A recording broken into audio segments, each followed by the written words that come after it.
Hi guys, पुन्हा एका नवीन ब्लॉगमध्ये स्वागत आहे. सर्वात आधी उठल्या तर टिफिन बनवायला घेतलं.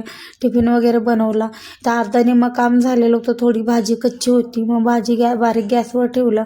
एका साईडला चहा वगैरे केला, सर्वांना चहा वगैरे दिला. मी बी स्वतः पिऊन घेतलं.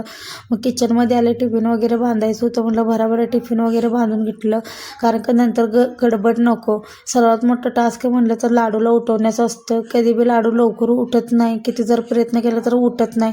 5 मिनटं 10 मिनटं म्हणते आणि तोंडावर वाकर घेऊन झोपते. मग तिला उठवलं, आंघोळ वगैरे घातली, तयार करायला घेतलं.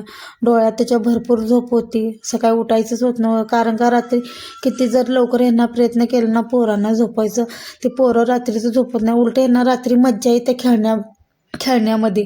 तर रात्री त्यांनी एवढी खेळतात आणि सकाळी उठायला त्रास होतो. मग किचनमध्ये गेले, मी थोडं काम होतं म्हणून ह्यांना म्हटलं थोडं तुम्ही तिला आवरून घ्या. असं असते माझं रोजचं दिवस. किती जर लवकर आवडले ना, सकाळी धावपळही होते. तर आर्यन झोपलेला, मग ते उठला नाही म्हणून बरं झालं. मग ह्या दोघांना चहा नाश्ता वगैरे देऊन घालवलं. कामाला गेले, लाडू शाळेला गेलं.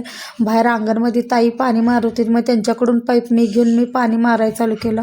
बाहेरचं वातावरण खूप छान होतं. व्हिडिओ आवडला तर लाईक, कमेंट, शेअर करा, फॉलो करा विसरू नका. चला तर बाय.